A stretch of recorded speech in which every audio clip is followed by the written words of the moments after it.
Bom dia, bem-vindos à teleconferência da EDP Energias do Brasil, na qual serão discutidos os resultados de 2019. Agora passo a palavra ao Sr. Miguel Setas, diretor-presidente e de Relações com Investidores da EDP Energias do Brasil, que iniciará o call. Por favor, Sr. Miguel Setas, pode prosseguir. Bom dia a todos. Eu queria dar as boas-vindas ao call de resultados do quarto trimestre de 2019 e também de encerramento do ano. Estamos aqui hoje na sala com o nosso CFO, com o Henrique Freire e com outros executivos do Grupo EDP. Estaremos disponíveis no final deste call para responder às vossas perguntas. Gostava de começar por dizer que este ano é um ano que nos satisfaz particularmente porque é o culminar de uma trajetória de consolidação dos nossos resultados, que está patente no slide 2, se vocês quiserem ver na apresentação. E é um ano em que nós, mais uma vez, entregámos um resultado acima de R$1 bilhão de lucro líquido. Chama a atenção que em 2018 esse lucro líquido foi particularmente alavancado com a venda das PCHs do Espírito Santo, e, portanto, com o ganho de capital associado a essa venda, e que em 2019 o resultado tem já acima de R$1 bilhão, um elevado nível de recorrência. E, portanto, acho que esse é um elemento de destaque e que mostra, digamos, a justeza, mostra a assertividade da estratégia que a companhia tem vindo a fazer nos últimos anos. Este resultado tem 5 destaques principais, como está patente no slide 3, e que esses 5 destaques começam naturalmente por uma palavra relativa à melhoria do desempenho na distribuição, com destaque para a performance das duas revisões tarifárias. Nestas duas revisões tarifárias, no Espírito Santo e em São Paulo, temos um aumento do EBITDA regulatório na casa dos 31% e da base de ativos regulatórios superior a 36%, que corresponde, efetivamente, ao investimento que a companhia veio a fazer neste ciclo tarifário, que se reporta a esta revisão tarifária. Este investimento, como sabem, foi próximo das 2 vezes cota de reintegração e, portanto, representa uma aceleração do nosso crescimento orgânico na distribuição. A par da distribuição, temos também um reforço da nossa presença na transmissão.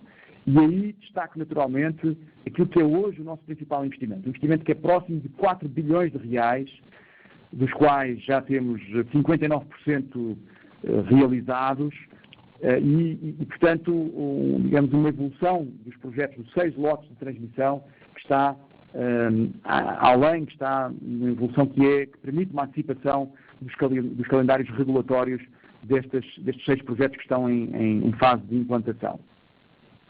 Queria também destacar aquilo que foi a nossa performance na geração. E ao dizê-lo, destaco em particular aquilo que é a estratégia de mitigação de risco hidrológico.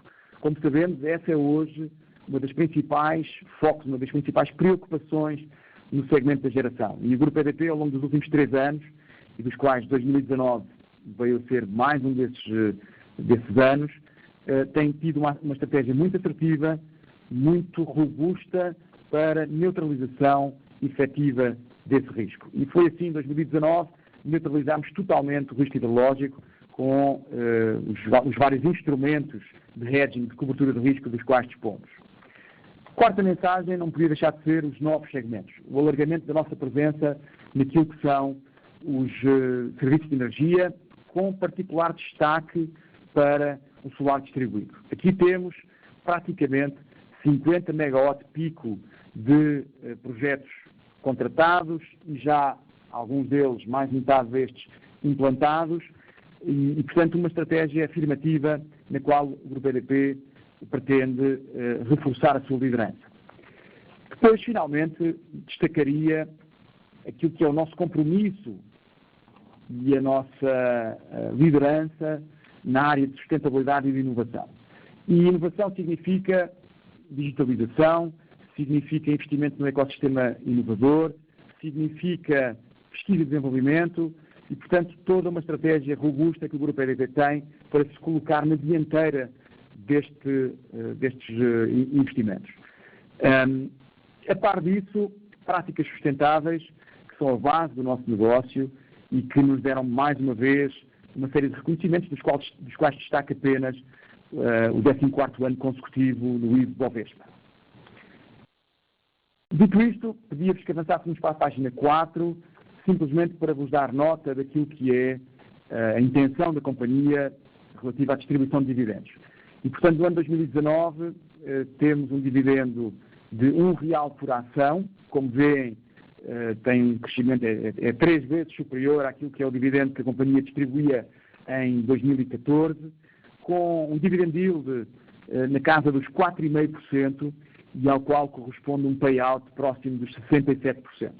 E, portanto, este é um sinal da saúde financeira da companhia, daquilo que é a capacidade que tem de gerar recursos para fazer face não só ao seu investimento, mas também às suas responsabilidades operacionais. E, portanto, em 2019 temos o dividendo mais alto alguma vez distribuído pela companhia, superior a R$600 milhões para os nossos investidores.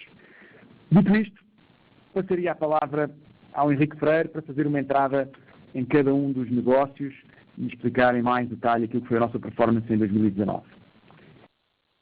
Bom dia. Vamos então ver no slide 5 o nosso resultado, começando aqui pelo EBITDA para o ano todo de 2019. O nosso EBITDA contábil atingiu 2,9 bi, uma evolução de cerca de 2,7 do ano passado, de 2018. Corrigindo aqui alguns eventos que têm um caráter económico, que são registrados na contabilidade, mas não recorrente, temos o que chamamos de EBITDA ajustado. Só para referência, os principais eventos que corrigimos são a questão da VNR, valor novo de reposição, decorrente das revisões tarifárias na distribuição. Depois temos a questão da transmissão do EBITDA, que é registrar à medida que se constrói, portanto aí corrigimos esse registro. E depois também um evento que depois falaremos mais à frente, que foi um laudo do benefício pós-emprego, que impactou essencialmente a EDP Espírito Santo num impacto total de R$137 milhões e que também corrigimos. E, portanto, olhando para o nosso EBITDA ajustado, vemos uma evolução de cerca de 8%, atingindo 2,3 bi de reais. Vemos que os nossos principais negócios tiveram uma evolução positiva, com destaque aqui para a transmissão, onde destaque para mercado e tarifa. Depois vemos aqui a comercialização, que teve uma performance inferior ao ano passado, mas o destaque é para o resultado do último trimestre, onde atingiu um EBITDA de 65 milhões e no ano ficou muito próximo de 100 milhões de reais de EBITDA, em 98 milhões, portanto quase uns 100 milhões recorrentes, que costumamos referir como sendo o valor de referência para a rentabilidade do negócio de comercialização. Passando ao slide 6, onde temos aqui algum insight sobre distribuição. A distribuição foi marcada pela revisão tarifária, atingimos uma BRR líquida reconhecida de cerca de 5 bi de reais, um incremento do nosso EBITDA regulatório a mais de 30% e o registro histórico do reconhecimento pela ANEEL dos nossos ativos com uma glosa inferior a 0,5%. Quando vemos a evolução do EBITDA, e uma vez corrigido já a questão da VNR, que falávamos há pouco, e do laudo atuarial do benefício pós-emprego, que na EDP Espírito Santo o impacto é de 137 no total, na EDP Espírito Santo 134, mas vemos assim uma evolução do EBITDA ajustado de 785 para 924. E este incremento está essencialmente ancorado no crescimento do mercado. Vemos que o mercado e tarifa e o mercado em particular tem uma evolução melhor do que teve no Brasil, das nossas áreas de construção, e aqui um destaque no Espírito Santo para a subida no segmento residencial, com um crescimento próximo de 7%, que marca então o aumento da nossa margem. Falando um pouco de perdas, nas perdas continuamos uma trajetória descendente, investimos em recuperação de receita, e isso tem dado os seus resultados, vemos nas duas distribuidoras com decréscimo. Vemos no Espírito Santo um aparente menor decréscimo neste ano, mas tem muito a ver com as alterações até de contabilização e a questão da Santa Maria, que antes estava na base da carga e agora não está, e portanto isso altera o ratio, embora não em termos de gigawatt-horas. Passando aqui para a transmissão no slide 7. No slide 7 vemos uma evolução forte do nosso EBITDA contábil, que representa essencialmente a evolução das nossas obras. O destaque agora vai para, nesse último trimestre, foi para a conclusão do lote parcial do lote 11, entrada em operação já nos primeiros dias de janeiro de 2020, de cerca de metade do lote, portanto, representando 51% da RAP, 17 milhões de reais da RAP do lote 11. E temos hoje os demais lotes, o 7, o 18 e o 21, que ganhamos lá atrás em leilão, já com cerca de 50% da obra executada e com uma aceleração nesta fase final do ano. Reparamos que investimos no total agregado nesse ano em transmissão 1,9 bilhão de reais e no total entendemos que já este negócio tem um VPL agregado já superior a 1 bilhão de reais pela evolução e dos calendários de antecipação e de CAPEX que estamos a projetar. Passando ao slide 8, onde falamos aqui de geração hídrica, e falar de geração hídrica é, antes de mais, falar de risco hidrológico. Lembrando que tivemos um cenário em 2019, num primeiro semestre, com GSF de 113%, portanto uma geração de energia secundária, no PLD médio no ano de 210%, mesmo no segundo semestre, como se tivesse que pagar a conta, um GSF próximo de 60% e um PLD de 243%. A nossa estratégia, de alguma forma, antecipou estes movimentos, não na perfeição do trimestre a trimestre, mas no cômputo do ano, sim, e, portanto, conseguimos mitigar totalmente este risco, uma estratégia de hedging médio ao longo do ano, isto não é homogéneo mês a mês, mas médio ao longo do ano de cerca de 20%, entre energia descontratada e energia adquirida para hedging. E, portanto, nós quando corrigimos o nosso EBITDA contábil, pelo efeito do ano, porque em 18 tínhamos ainda contabilizado as PCHs, que vendemos no final desse ano, mas quando corrigimos esse efeito, notamos que temos uma evolução ainda assim positiva do nosso resultado das hídricas, passando de 751 milhões para 775 em termos de EBITDA ajustado. Falando agora no slide 9 de P100. E em P100 o grande destaque vai para a disponibilidade do médio do ano, que foi de 95%. Portanto, bem acima dos 83,75% regulatórios, e isso permite-nos ter para o próximo ano, para 2020, para este ano, um FID, portanto, o fator de indisponibilidade superior a 1. Significa que não teremos qualquer impacto em termos do ABOMP. Aqui, quando vemos também a evolução da EBITDA, vemos que consolidamos com a EBITDA acima de 500 milhões e o lucro líquido dessa companhia foi de 187 milhões nesse ano. Foi o primeiro ano que a empresa apurou juros sobre capital próprio. E aqui um destaque que é para a geração de caixa deste ativo. Este ativo hoje é um ativo razoavelmente desalavancado, já com cerca de 2 vezes dívida líquida EBITDA e, portanto, terá uma forte geração de caixa nos próximos anos e, portanto, dentro do modelo regulatório que tem no contrato que tem. Falando aqui de comercialização, no slide 10, vemos o grande destaque deste trimestre é o resultado que tivemos de EBITDA neste último trimestre, com 65 milhões, portanto, de um total do ano de 97. Portanto, a estratégia que foi seguida deu os seus resultados neste último trimestre, portanto, entregamos um resultado muito próximo do resultado que tínhamos previsto, de 100 milhões. E o que vimos agora também no último trimestre, é um destaque, vimos um volume bastante elevado.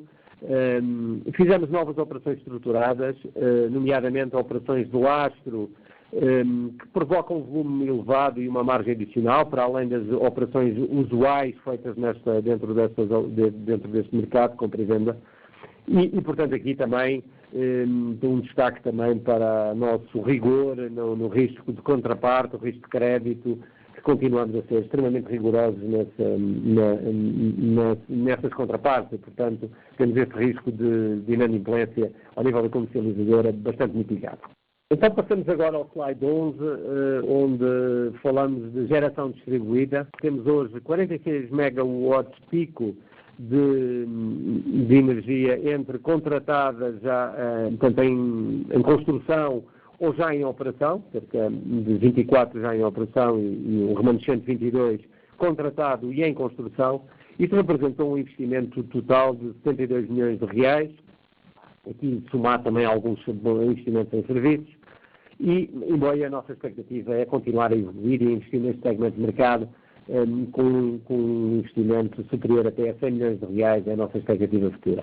O que nós aqui também destacamos, a qualidade das nossas contrapartes nestes negócios, onde temos tido uma escolha criteriosa dos nossos clientes, dos nossos parceiros neste processo. No slide 12, uma pequena visão sobre o nosso controle de custos. Nós continuamos a ter uma evolução da nossa base de custos no caráter recorrente abaixo da inflação. Vemos que essa inflação corrigida em termos recorrentes é uma evolução de mais 2%, embora em termos contábeis até se denota uma queda de cerca de 17%, mas aqui muito marcado pela questão do laudo autorial, que incidiu sobre o benefício pós-emprego. No benefício pós-emprego, o que impacta essencialmente os ativos no Espírito Santo, houve aqui uma alteração do prestador de serviços da assistência de saúde, e nessa alteração, embora se tenha aumentado até o número de especialidades, a abrangência da rede, essencialmente em zonas rurais do Espírito Santo, onde era mais escassa anteriormente e agora é mais vasta, também houve aqui uma alteração, digamos, num certo rigor na aplicação de regras de frequência, de melhor controle de custos, e isso permitiu que se aferisse um custo menor deste benefício, embora o benefício se mantenha e seja inalterado, mas numa performance melhor, e portanto isso leva a uma reanálise desse custo e, portanto, em termos atuariais, levou a esse ajustamento neste ano. Mas, retirando esse efeito, continuamos a ver uma evolução abaixo da inflação, e isto é algo que já temos feito desde a implementação do nosso orçamento de base zero em 2015, temos conseguido encontrar sempre caminhos de redução, em que este ano destacar aqui como os contratos na distribuição de leitura e faturamento, o próprio call center, apesar de termos aumentado, por exemplo, o combate o combate a perdas, a questão de manutenção do DEC, apesar do cenário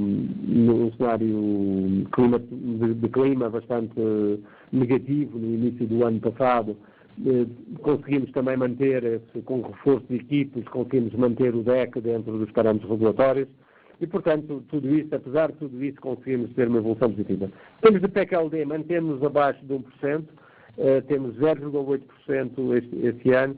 Lembrando que este foi o ano que fizemos a separação em termos de matriz de registro da perda esperada, separando o consumo regular do consumo irregular. No nosso release de resultados destacamos claramente, por categoria de cliente, exatamente a matriz de perda esperada para cada cliente, tanto para consumo regular como irregular. Depois, o último slide sobre os resultados, sobre o nosso endividamento. Nós fechamos, o slide 13, fechamos o ano com uma dívida líquida de 5,6 bi, representa uma dívida líquida EBITDA de 1,9 vezes, se nós excluíssemos aqui alguns os efeitos extraordinários da EBITDA, e portanto estivéssemos ancorados na EBITDA recorrente, este número subiria acima de 2, mais próximo de 2,5 vezes, e portanto temos um nível de endividamento adequado.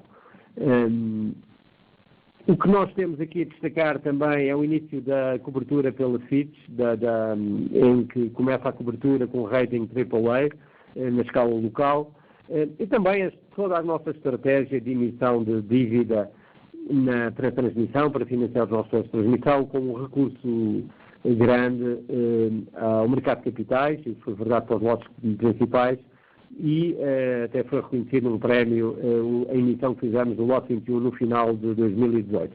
Já esse ano destaca ali para a emissão do lote 18 do lote entre São Paulo e Minas, que fizemos uma emissão de 800 milhões em um IPCA mais 4,45, e também nas distribuidoras fizemos emissões ancoradas em CDI, que, tirando partido, beneficiando a companhia então, da queda das taxas, com indexantes de 107, próximos de 107% do CDI, comprados de 5 anos. Portanto, bastante competitivas e tirando o benefício da queda das taxas de juros.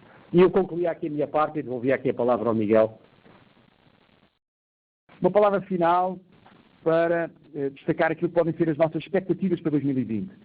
E essas expectativas em 3 horizontes. A primeira horizonte dos negócios maduros, nos quais temos um foco de geração de caixa. Aí destaco o crescimento do nosso investimento em distribuição, que se manterá nos próximos anos. Destaco também a estratégia de reciclagem de capital que tem vindo a ser uma constante nos últimos anos para direcionar recursos para os segmentos que estão em crescimento. E esses segmentos que estão em crescimento, obviamente, são principalmente 2. O reforço de investimento que temos vindo a fazer na distribuição e o reforço da nossa presença na área de transmissão. Portanto, aí, obviamente, a companhia pretende manter a sua atenção para o mercado secundário, onde temos vindo a analisar oportunidades e concretizarmos o OTQ, mas também para o mercado primário nos leilões que vierem a ocorrer em 2020. Naturalmente que, numa perspectiva futura, gostaria de destacar aquilo que é a continuidade do nosso investimento adicional em solar fotovoltaico e o reforço da nossa posição nos negócios de business to consumer, portanto, no segmento business to consumer. E esta estratégia, em particular business to consumer, alavancada pelo nosso plano de digitalização. Ou seja, a companhia tem em marcha um plano de transformação digital que pretende manter nos próximos anos e acelerar, no fundo, essa transição para uma operação mais eficiente, mais automatizada e com benefícios, obviamente, também naquilo que é a estrutura de custos da companhia. Com isto termino, agradeço a vossa atenção e desejo a todos um ótimo ano de 2020.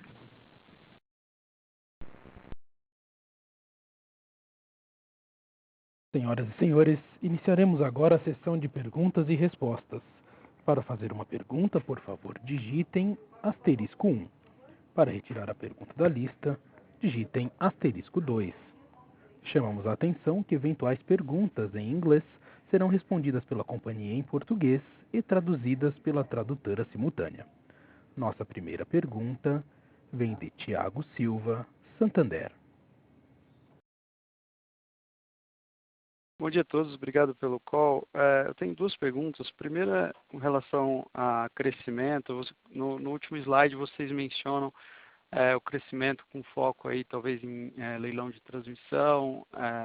Enfim, eu queria só entender a cabeça de vocês, qual que é a estratégia de crescimento da companhia, se mais para transmissão e distribuição, como que está também a cabeça na venda de ativos de geração, que vocês mencionaram no passado recente, até a compra da Celesc, de mais algum stake, só para entender a cabeça de vocês, qual que é o lado, o segmento que vocês estão atingindo. Segunda pergunta, eu queria só entender um pouquinho, até que vocês comentassem, sobre perdas na distribuição, tanto na EDP São Paulo quanto no Espírito Santo. A gente vê que perdas totais, ela está subindo, ainda está fora do target da ANEEL, mas no acumulado, quando a gente olha para perdas não técnicas, ela está praticamente flat ou caindo um pouquinho. Eu queria só que vocês comentassem um pouco sobre isso. Obrigado. Tiago, bom dia, obrigado pelas perguntas. E eu respondo já à primeira e passarei depois ao Henrique para comentar a segunda. Sobre estratégia de crescimento, acho que você tocou exatamente nos segmentos que são prioridade para a companhia. Diria, como sabem, neste momento, grande parte do CAPEX está sendo alocado no negócio de transmissão e nós temos como objetivo continuar a fazer esse deployment de CAPEX na transmissão. Temos, até hoje, como é sabido, 5 linhas ganhas em leilão e uma linha, um projeto, um lote que foi contratado no mercado secundário. E eu acho que essa é uma indicação daquilo que possivelmente terá, digamos, uma visão going forward, não é? Uma visão olhando para o futuro, uma atenção maior ao mercado secundário. Os leilões, como nós sabemos, têm sido muito competitivos. Nós temos participado nos últimos e por restrições de rentabilidade, por critérios de rentabilidade, não temos ganho nos últimos leilões, nenhum lote, mas temos encontrado oportunidades interessantes no mercado secundário. Uma delas foi, como vocês sabem, o lote Q, que contratámos, inclusivamente com rentabilidades superiores àquelas que nós estaríamos disponíveis para contratar no mercado primário nos leilões. Portanto, eu diria, mercado secundário assumindo para nós uma importância relevante. Continuaremos a manter uma avaliação ativa do mercado primário, mas com a consciência que a competição continua bastante acirrada. No outro domínio, diria, na questão da distribuição, os dois focos, olhar para aquilo que é o crescimento orgânico, que tem sido até hoje, como vocês viram também, uma alavanca muito importante de criação de valor. Esta última revisão tarifária foi uma evidência clara de que a alocação de capital na distribuição foi uma alocação accretive, foi uma alocação bastante racional do ponto de vista de criação de valor para a companhia e, portanto, seguirá essa estratégia de continuar a manter, digamos, um nível de investimento na distribuição acima da cota de reintegração. Nós tipicamente, nos ciclos anteriores, antes do último ciclo, tínhamos um investimento que era aproximadamente equivalente à cota de reintegração. No último ciclo tarifário, duplicámos esse investimento e a estratégia é manter esse nível de investimento próximo das 2 vezes QRR. Depois há, como nós sabemos também, as perspectivas transformacionais, e essas decorrem dos processos de privatização que ainda podem vir a mercado e para as quais a companhia naturalmente vai estar atenta.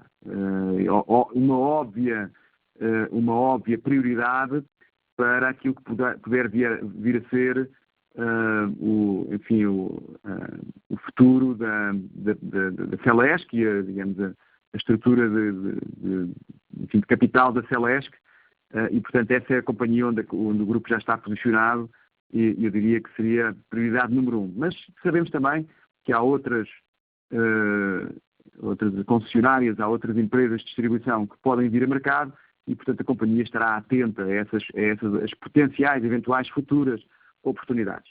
Depois o quarto segmento que eu gostava de destacar, portanto, transmissão primário e secundário, distribuição, obviamente na perspectiva orgânica e eventualmente numa perspectiva futura também crescimento inorgânico, e finalmente a outra opção da alocação de capital, onde nós também gostávamos de ter, digamos, um foco prioritário, é na área de solar distribuído, onde a companhia tem vindo a dar passos significativos nos últimos anos. E, portanto, pondo em contexto, obviamente o solar distribuído terá uma proporção muito menor do CAPEX que poderá vir a ter transmissão e distribuição. Mas, enfim, só para colocar tudo em contexto e não deixar nada de fora desta equação, diria que essas são as principais avenidas de crescimento. Ao dizer isto, de uma forma implícita, também estou a dizer que o segmento onde a companhia hoje vê oportunidades de rotação de ativos e de fazer alguma cristalização de valor no curto prazo é o segmento da geração hidrelétrica, onde nós temos vindo a fazer isso nos últimos anos, com pequenas centrais hidrelétricas, e portanto eu diria que essa é também, se quisermos, o espaço, o segmento de negócios onde nós podemos vir a considerar alguma rotação de ativos, quer, enfim, se aparecerem oportunidades mais evidentes na transmissão ou na própria distribuição. E, portanto, se quisermos, esse é um bocadinho o resumo da nossa estratégia de crescimento, com a correspondente rotação de ativos, se for necessário financiar algum desse crescimento. Passava agora a palavra ao Henrique para podermos olhar para a questão das perdas.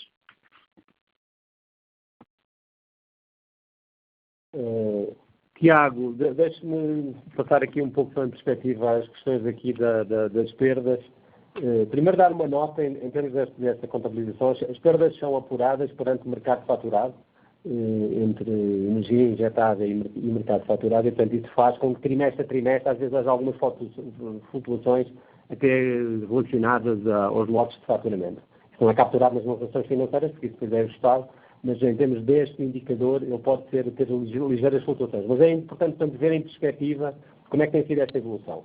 E a evolução tem sido seguida. Primeiro, o foco nas comerciais. Nas comerciais, nas duas companhias, você vê uma evolução e nas duas estamos abaixo já do que seria a meta regulatória. E, portanto, essa é uma boa notícia. Na perda técnica, e, portanto, que influencia depois a perda total, um ponto ainda estamos com gap para o regulatório, mas a tendência tem sido uma evolução positiva. Primeiro, falando da EDP São Paulo. A EDP São Paulo, se olharmos em final de 18, tínhamos 8,43 de perda total, passámos agora para 8,11. Portanto, uma evolução ainda assim positiva. Já no Espírito Santo, quando olhamos só estes números, passamos de 11,94 para 12,45 e, portanto, parece que é uma degradação, mas aqui algumas notas são importantes. Primeira questão que eu referi no call há pouco, que era da questão da Santa Maria. O Santa Maria é uma concessionária, uma permissionária que está dentro da nossa área de concessão, que passou a ser abastecida diretamente e, portanto, saiu desta conta. E, portanto, só isso por si representa 0,2 deste cálculo. Portanto, não é em gigawatts-hora, mas ele na conta, em percentagem, tira essa conta. Depois há um efeito de iluminação pública, houve uma alteração na regra de faturamento da iluminação pública, tanto em São Paulo como no Espírito Santo, que influencia tanto o que se fatura por iluminação pública e, portanto, reduz até um pouco o faturamento. Isso tem um efeito, obviamente, de incremento ligeiro da perda, isso é cerca de 0,1 nesse cálculo. E depois há aqui um efeito, que este é mais concentrado no Espírito Santo, que tem a ver com a geração local. A rede local, a rede do Espírito Santo, é utilizada como uma rede também de transmissão, podemos dizer assim, de energia entre o Estado, e a maior energia local faz com que aumente essa carga local em termos de baixa tensão. Isso também é verdade. Se vir o incremento foi quase 7% no residencial local e, portanto, isso é direto em perdas técnicas. E, portanto, esses efeitos combinados, não obstante obras que fizemos para redução, esse efeito direto faz com que haja um incremento de 0,6 pontos percentuais em termos de perda total. Estes efeitos do Espírito Santo, se fossem corrigidos, fariam a comparação de 11,94 em dezembro de 18 para 11,60. E, portanto, era uma evolução positiva. E, portanto, enfim, tem a explicação. O número oficial é 12,45, mas é bem facilmente explicado. E, portanto, não está invertida, digamos, a tendência de queda e de combate a perdas. Isso acho que é o ponto importante e fica muito claro nos números de perdas comerciais. Espero que tenha ajudado aqui a resposta. Está ótimo, obrigado.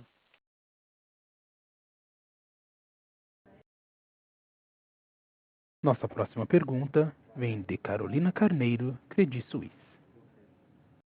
Bom dia a todos, obrigada pelo call. Eu queria que vocês comentassem um pouquinho. Eu sei, Miguel, que você falou que obviamente hoje o foco do grupo está um pouco mais em rede, né? Mas o resultado do ano e especialmente do quarto tri foi muito bom na área de geração e trading, né? Então, de fato, vocês conseguiram gerar bastante valor. Com a estratégia que vocês adotaram. Então, eu queria que vocês pudessem, se possível, passar um pouquinho da ideia de contratação ou estratégia de trading para esse ano e, obviamente, se puderem passar um pouquinho de perspectiva para o cenário de GSF que vocês estão trabalhando para 2020. Obrigada. Obrigado, Carol.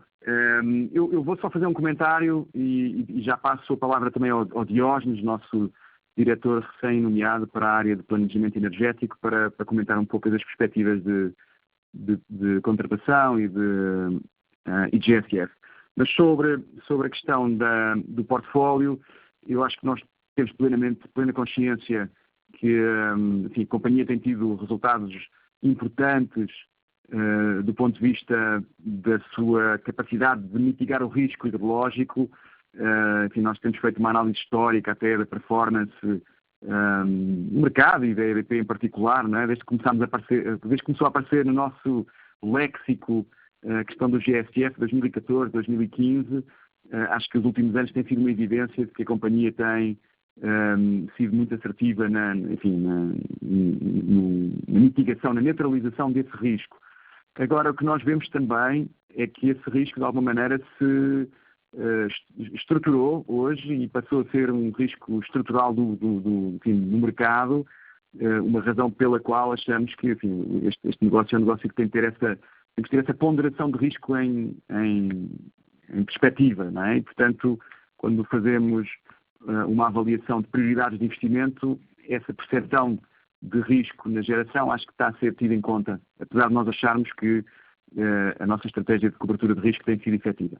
Mas, dito isto, acho que para responder diretamente à sua pergunta, passava aqui a palavra ao Diógenes. Carolina, bom dia. Sobre a melhora do resultado, né, no quarto trimestre, ano passado a gente fez uma proteção, né, com compra de energia nas nossas geradoras e também fizemos sazonalização, onde a gente colocou garantia física no segundo semestre para poder proteger o grupo contra os GSFs que ocorreram no segundo semestre de 2019. E esses dois movimentos mais mitigadores que a gente tem nos grupos, né, com ressarcimento já contratado desde o ano de 2015, fez com que o nosso resultado, né, das nossas geradoras, como a gente tinha alertado em alguns calls de resultado, fez com que o quarto trimestre, com o aumento de PLD também, fosse satisfatório. Com relação à nossa comercializadora, né, no último trimestre do ano, ela também estava com posição alocada de long de energia, com os aumentos de preço, mais operações que ela fez, além de compras de energia, operações de lastro com o mercado, fez com que também agregasse o resultado no quarto trimestre. Isso é o ano 2019. Você também perguntou a nossa expectativa para o ano de 2020, né? Primeiro, antes da gente falar a nossa perspectiva de GSF, o cenário hidrológico de 2020 ele está bastante volátil, né? Onde no início do ano iniciamos com atraso do período chuvoso, onde os preços de energia chegaram ao patamar de R$300, fazendo que, na sequência, o mês de fevereiro voltasse o período úmido, né, de forma na normalidade, e os preços atuais estão em torno de R$140, R$150 por megawatt-hora. Para o ano de 2020, a gente também fez uma proteção para o segundo semestre, nossas geradoras estão protegidas e com compras de laço para o segundo semestre, e a perspectiva que a gente tem para o GSF do ano de 2020 é em torno de 85%, sendo que ele é mais profundo também para o segundo semestre. Tá certo, gente. Muito obrigada pelas respostas.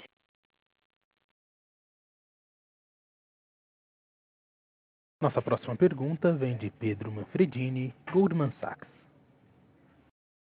Pessoal, bom dia. Obrigado pelo tempo.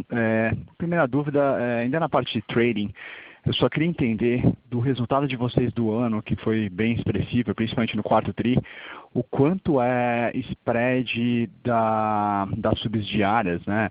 Enerpeixe, Lajeado, enfim, que você vende a uma tarifa um pouco menor e você acaba deixando a trading ficar com a parte desse spread, ou seja, que fica teoricamente dentro do grupo mesmo. Você consegue fazer essa quebra do resultado, quanto seria, só para a gente ter uma ideia do que seria de resultado de trading independente das subsidiárias do grupo. E a segunda pergunta é se vocês estão em alguma discussão, seja para subsidiária, seja para holding, enfim, o grupo como um todo, mesmo as que vocês não consolidam, os ativos que vocês não consolidam, você tem alguma discussão para pré-pagamento de dívida, rolagem de alguma dívida que seja um pouco mais cara, quais são as condições? Se você puder comentar um pouco isso também agradeço. Obrigado, pessoal.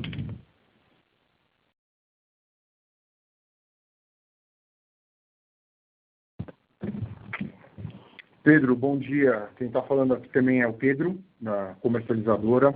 Em relação à sua primeira pergunta, as operações de trading são fruto de operações realizadas no mercado e o resultado da geração está alocado na geração, ou seja, não existe ali uma transferência dos resultados entre esses dois grupos. As operações da comercializadora são essencialmente focadas em consumidores finais que estão na nossa base de clientes, em operações com outras comercializadoras e geradoras, e especialmente aqui tomadas de posição.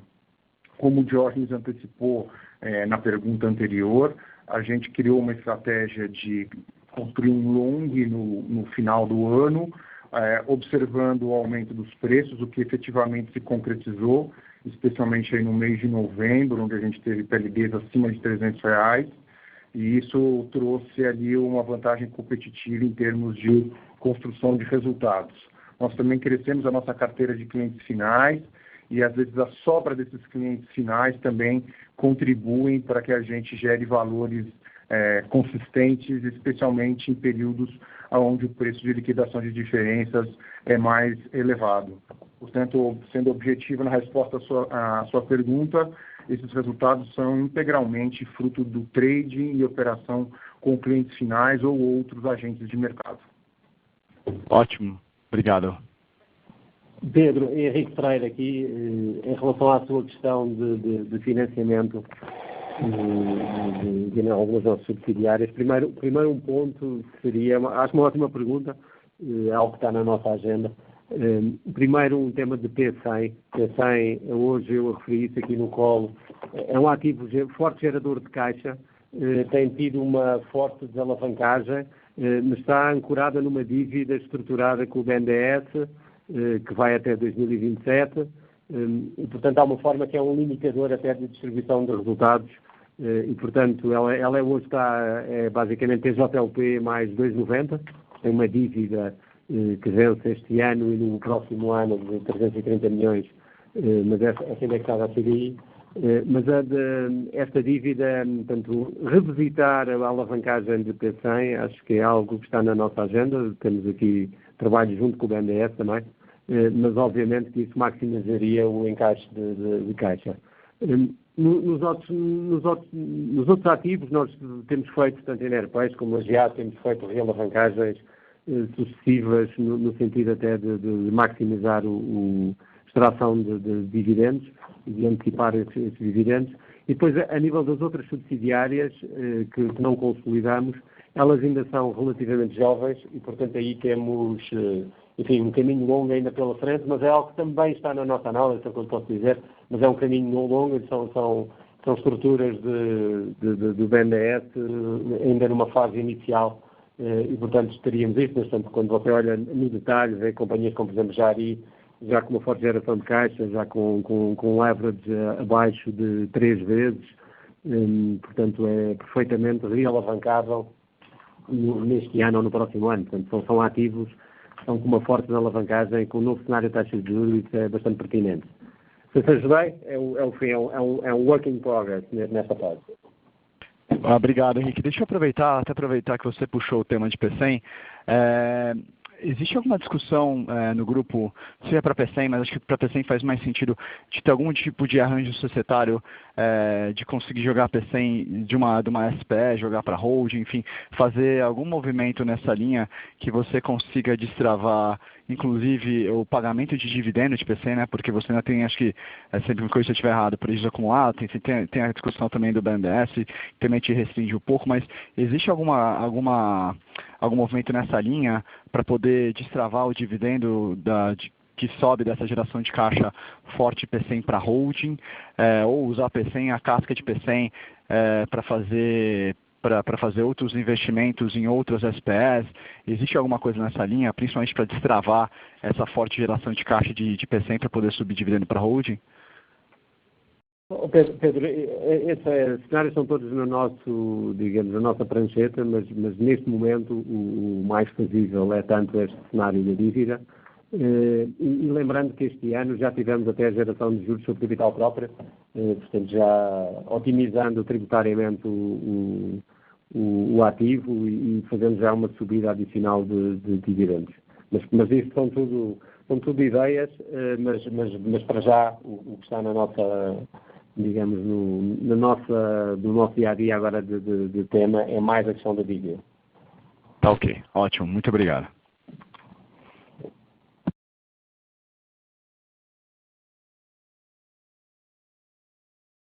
Lembrando que para fazer perguntas, basta digitar *1.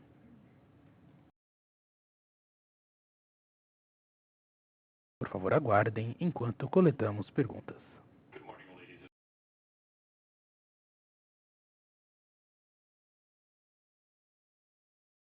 Nossa próxima pergunta vem de Gabriel Francisco, XP Investimentos. Olá, Miguel Henrique. Parabéns a todo o time pelos resultados. A minha é bem breve. Lembro que em algumas das nossas interações ou eventos da própria EDP se discutia se o nível de pagamento de dividendos pode ser alterado com a aceleração de investimentos nos próximos anos. Vocês têm alguma atualização nesse sentido ou o patamar de payout que estamos vendo e com a alavancagem sobre controle é sustentável? Era só isso. Obrigado. Gabriel, obrigado. Nós temos subido o dividendo este ano, portanto subimos o dividendo junto com o seu capital próprio para R$1 por ação, que corresponde mais ou menos a 70% do que seria um lucro líquido ajustado.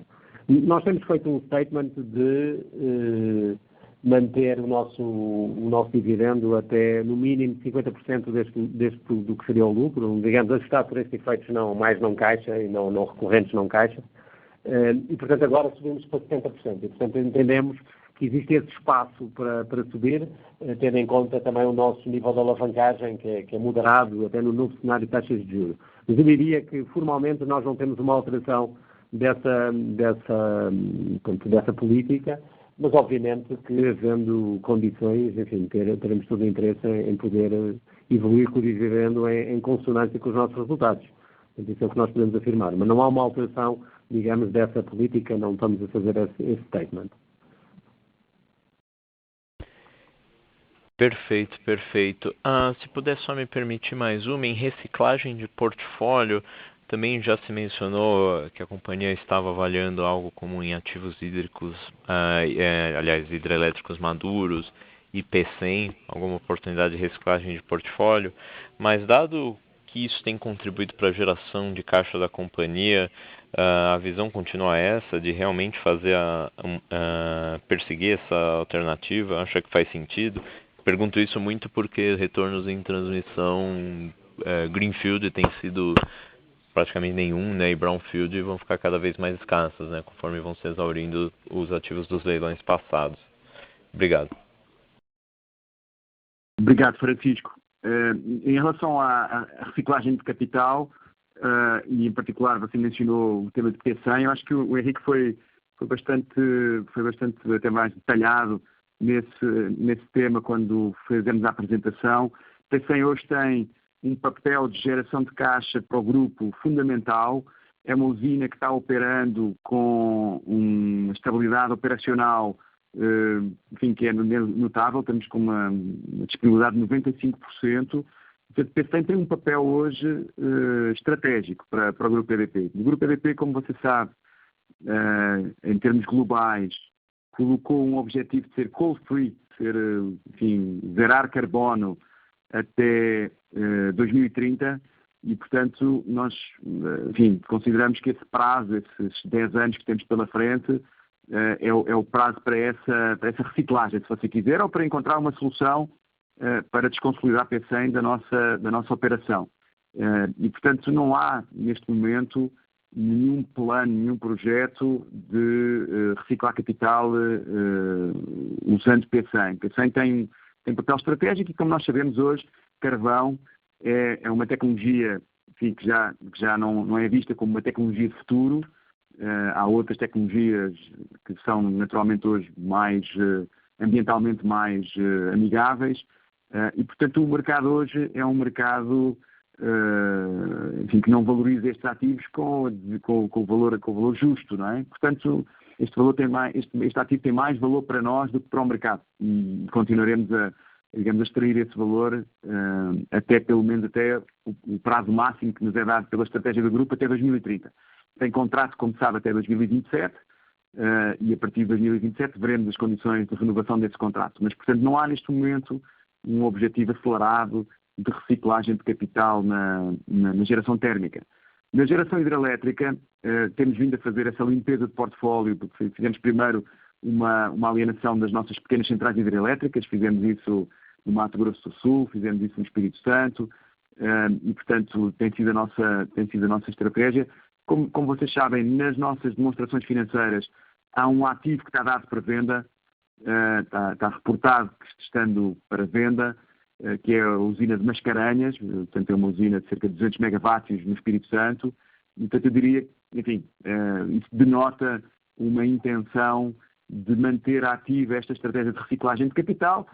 Acho eu que você coloca muito bem, tem que ser sempre ponderado pelo use of proceeds, tem que ser ponderado pela possibilidade de utilizar os recursos que resultariam dessa reciclagem de capital. Portanto, esse balanço nós faremos sempre em função das oportunidades que vierem a ser, digamos, analisadas e identificadas pela companhia. Perfeito, Miguel. Muito obrigado.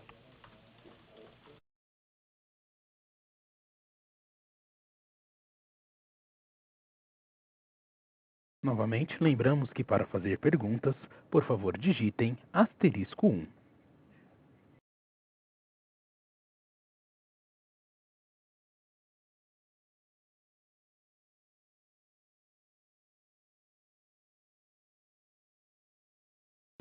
Com licença, não havendo mais perguntas, a teleconferência de resultados de 2019 da EDP Energias do Brasil está encerrada. As perguntas recebidas pelo webcast serão respondidas posteriormente pela equipe de RI. Agradecemos a participação de todos e tenham um bom dia. Obrigado.